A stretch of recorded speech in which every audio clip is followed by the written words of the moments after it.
In today's edition of Unicorn Dust, we're talking about the 5070 FE. Still confused as to why they didn't make a 5070 Ti FE. But since this one is an actual FE card, maybe it'll help with MSRP pricing a little bit? Probably not.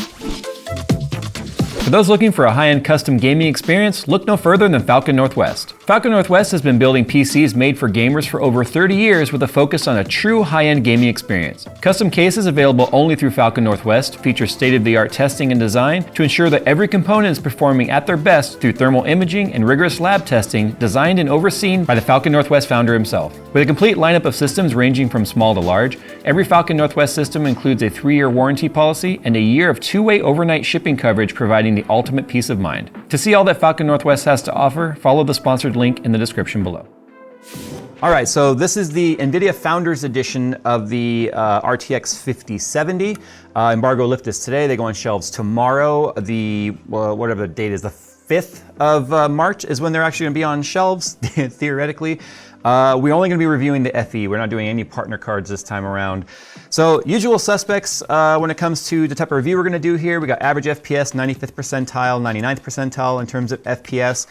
We did some power testing and a little bit of investigation as to why we were actually getting some pretty poor 1% lows with this card. So I got some interesting visualized data for you guys to see. Yeah, so we tested a lot of cards for this and included some AMD stuff, and this may not be as exciting to talk about today because the embargo lift is tomorrow for the 9070 and 9070 XT. So I have a feeling a lot of people are gonna probably be sitting on pins and needles, really seeing how those cards compare, considering the pricing has finally been announced. Speaking of pricing, this is a $549 MSRP card, which is exactly the MSRP of the 9070 non-XT.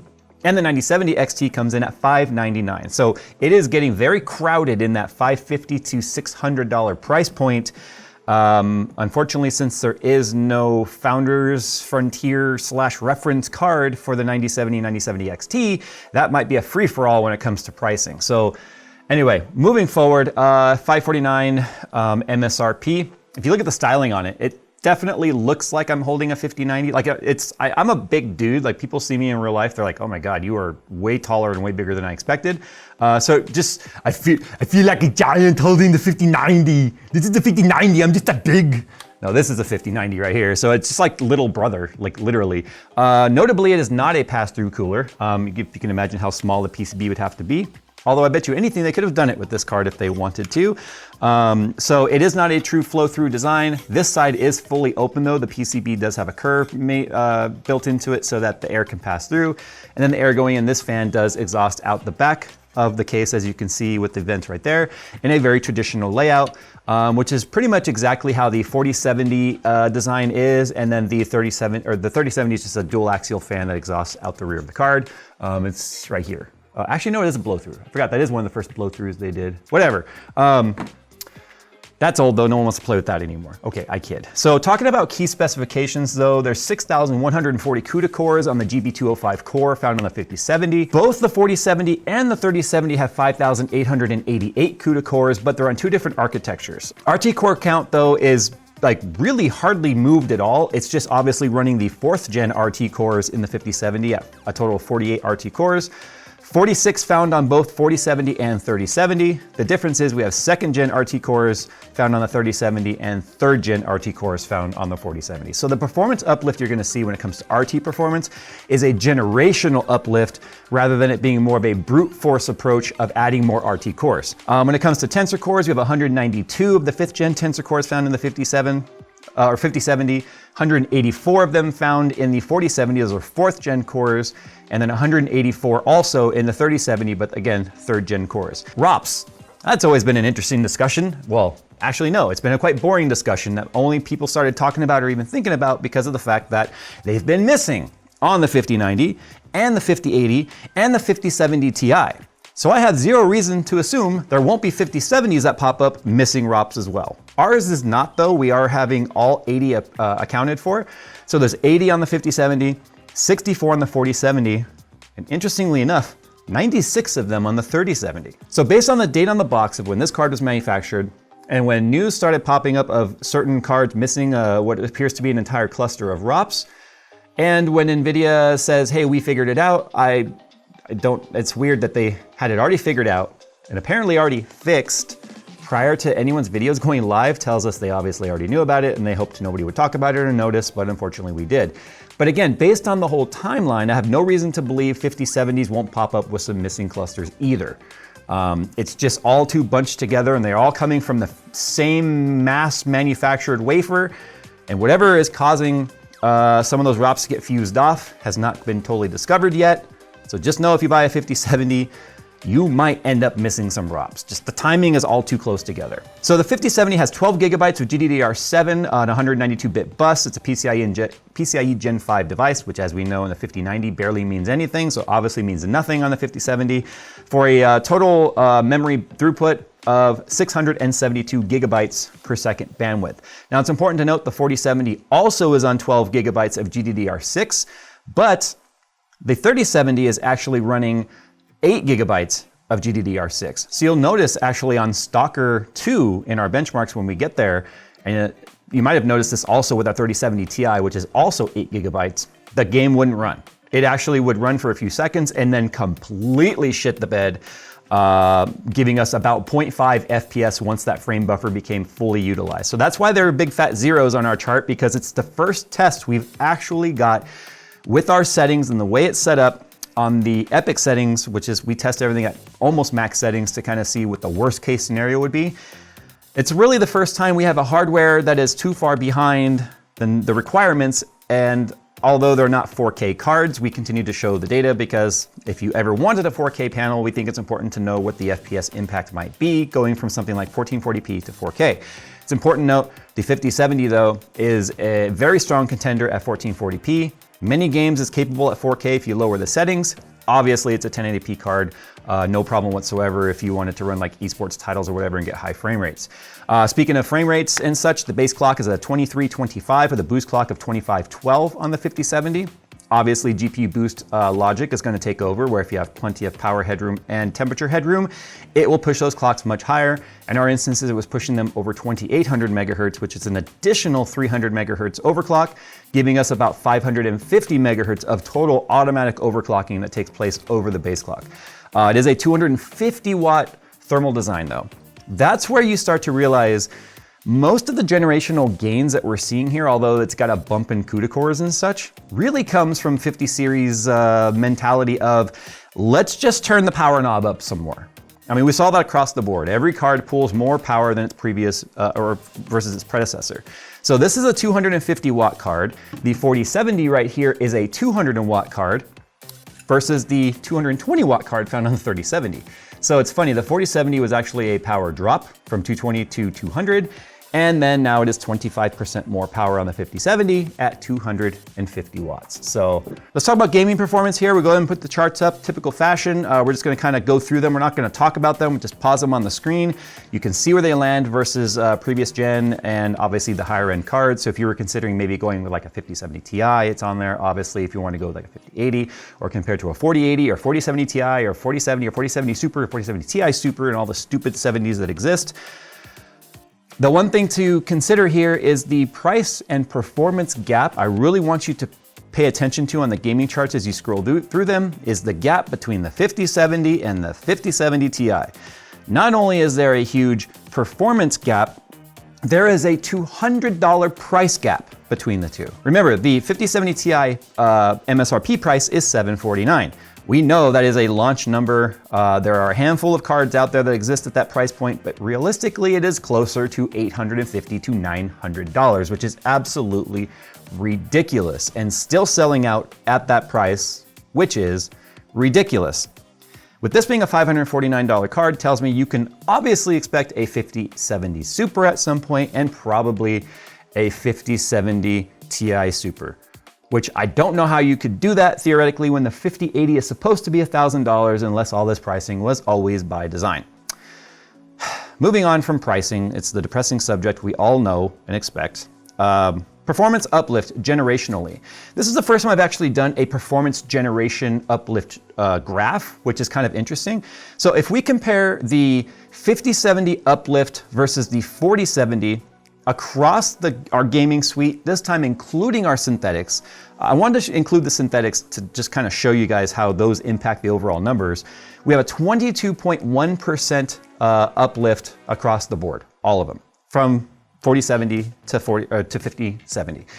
4070 compared to 3070 was actually 32.3. So you can see we're about 10% lower when compared to the generational uplift versus 4070. Now remember, it is just a small tweak on a couple more things, a few more CUDA cores, but just pushing the power limit and the clock as far as you possibly can. Now the thing that's really pulling that number up though is Cyberpunk, coming in at 40.6% uplift from 5070 versus 4070. But this is Cyberpunk version 2.12, which actually really benefits from RT improvements because we run RT on in our testing. So that one test is actually pulling it up quite a bit. If we just omit the synthetics and get rid of Cyberpunk entirely, we actually get 19% uplift. So you can see that one title pulled it up 3.1%, just that one title. If we talk about per title uplift, Stalker 2 was 18.4, Avatar was 17, Horizon Forbidden West was 14.6, Borderlands was 22.1, Black Myth 20.4, and F124 21.6. So it's really landing around the generational uplift we've been seeing sort of across the board, with the exception of 5090 versus 4090.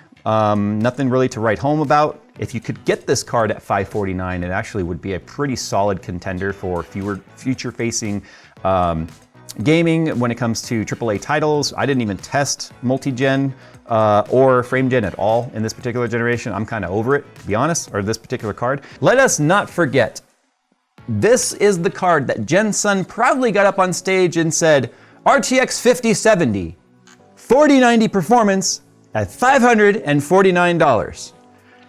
Now, get the fine print that you've got to use the magnifying glass from the Santa Claus movie to be able to read says when multi-frame gen in DLSS 4 is enabled. Obviously, we didn't do any of that. If you look at our gaming charts, as you can see, it's not exactly the way it really truly pans out.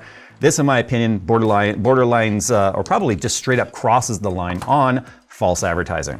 Let's talk about some of the more specific charts here when it comes to power draw and such.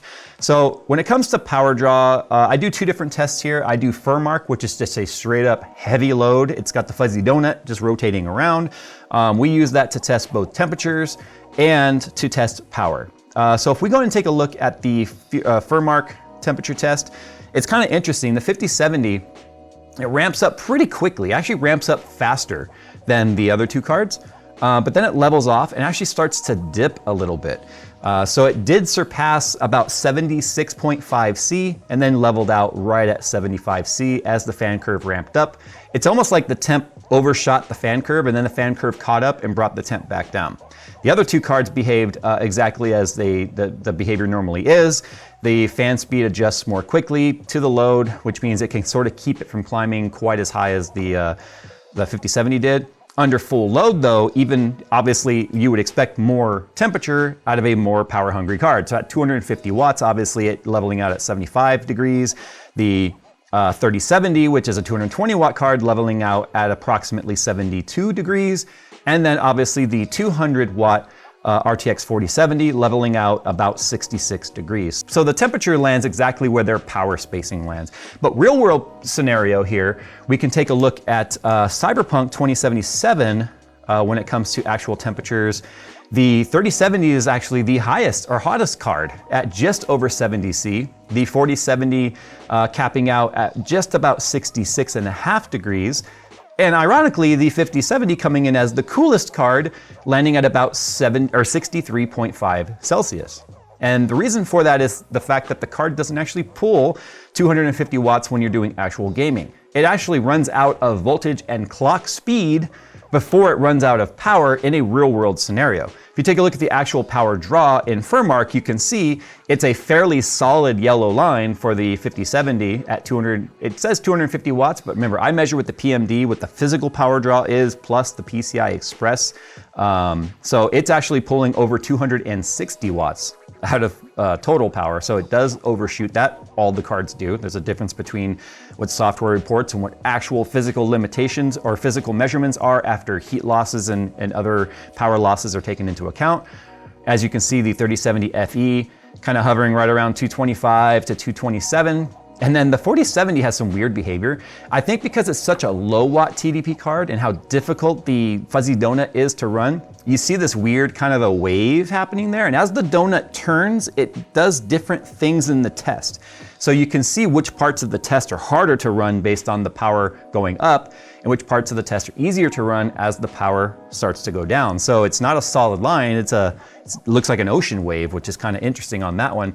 But again, a 200 watt card, you can run out of power before you'll run out of other limitations on that card. But again, go into real world power draw testing in games, all of them pull under their, well, except for the 4070, they all pretty much pull under their rating. The most efficient card coming in again is the 5070 FE in this test at just over 177 watts in real world gaming. One thing I want to note, both the 4070 and the 3070 pull additional power from the PCI Express. 3070 was actually pulling 60 watts from the PCI Express slot, with the rest of the power coming from the 8-pin PCI Express to the pre-12 volt high power adapter. It's not quite 12 volt high power, but it looks a lot like it. It is pulling all of that power, 60 watts of it from the socket, so or the slot. That's the highest of the three. The 4070 is pulling approximately 11 to 12 watts from the PCI Express slot. And then the 5070 is pulling nothing from the PCI Express slot. It pulls 1 watt consistently through the PCI Express slot. It is pulling every bit of it through the 12 volt 2x6 or 12 volt high power plug. But as you can see in this efficiency chart here, it is the lowest power draw of our 1440p Cyberpunk with ray tracing going. But 3070 pulling the most power at about 217 watts. And then kind of straddling the 200 watt line is the 4070, because again, it's super low watt TDP card, therefore it hits the power limit early. Now, when it comes to cooling though, all three of these cards do take a slightly different approach to how the card is cooled. All three of them have a half flow through, half 90-degree turn design, but all three of them have different fans and overall different shapes. So what we're gonna do right now is we'll listen to some sound profiles of how all three cards sound at both 50% fan speed, which is about the average we saw the auto fan curve go to. Sometimes 60, sometimes 44, 45, so 50% and 100%. Pay close attention to the sound of the air and its turbulent properties. Because of the fact that all three of these cards have to make a 90-degree turn in airflow, at least for part of the cooler, it's never going to sound as smooth as the 5090 double flow-through design does. It's actually an incredible design when it comes to the acoustics. But all three of these have a very different sound profile, so take a listen.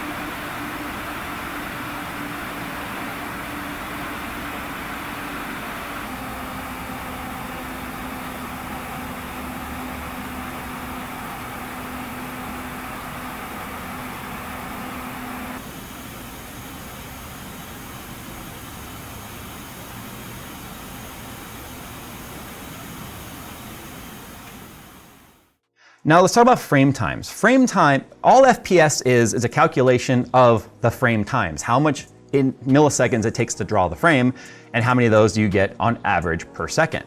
This is why we do 95th percentile, basically on the advice of Gamers Nexus when he came here and gave us some of the ideologies. He believed 5th percentile was actually more important than 0.1 percentile. So we do average, we do 99th percentile, and we do 95th percentile. So as you can see, the light blue line is the 3070, which has the highest frame times on average. If you take a look at the 4070, obviously it comes down, and then the 5070 is the lowest, coming in at about 11.5 milliseconds on average. But I want you to look through the lines here. You might have noticed on the FPS charts that the 5070 had the worst 1% lows for us. It was like in the 3070 1% low range. And I went and just started double checking all of our runs. The amazing thing about the fact that every single run is recorded into a CSV now, we can go back and verify the data, make sure we didn't transpose or transcribe something wrong. And the data is what it is. And I noticed something here. If you look at the yellow lines, so if we remove the other frame times here and look at just the 5070, you can see very consistent frame times that have this high spike. And they're very consistent on, very close in range on how high they're spiking. So I thought maybe something was potentially off with our capture or something on with the card. But I started looking at all of our data for that card on all the runs, and every single game has this exact same weird interval spike on the frame times. That is why we are getting the really low 1% lows. I can't tell you why it's spiking like that. I can tell you that this is a pre-release driver, which we have to use because it's the only driver that will recognize the 5070 and work. I can tell you that behavior did not happen on any of our other 50 series cards, 5070 Ti, 5080 or 5090, nor any of the 40 or 30 series cards that we retested to prepare for this launch. So I can't tell you why it's doing that, but I can at least point to this and say this is why the 1% lows look like complete trash on the chart. So this is something I'm going to have to go back once we get like full non-media drivers or public-facing drivers. We're gonna have to go through and retest and see if this continues to happen. If it doesn't, then we'll have to rerun our test entirely for the 5070, which should give us some more accurate 1% lows. But I don't feel like the data affects the total like opinion on the card, because the average FPS and the 5th percentile FPS are landing where we expect them to land versus their neighboring cards, their price point peers, as well as their generational peers that we compare them to. It's just the 1% lows. Now, none of this really was noticeable when gaming. It's not like that was a noticeable stutter in the game. It's not like it was a noticeable hiccup, because it's not like a crazy spike. It had been like 100 milliseconds, 200 milliseconds or something like that. That would be very noticeable. But we're talking going from 11 milliseconds up to about 22 milliseconds. So it's double the time, which does sound like it would be a hiccup or a stutter, but it actually was not noticeable. So I don't know if it's a potential reporting thing when it comes to PresentMon. We know PresentMon does need some tweaking when it comes to 50 series cards, especially when it comes to multi-frame gen and really being able to recognize what those numbers look like outside of average FPS. So we've got some more digging to do here, but this is the only card that does that. So I don't think it's necessarily a PresentMon thing. I think it's more than likely a driver thing, which shouldn't be all that surprising given everything that has been happening with 50 series launches. At the end of the day, I feel that just about the only card that will probably be 549 is the FE. And the FE is always the hardest card to get your hands on, in an already hard to get your hands on family of graphics cards.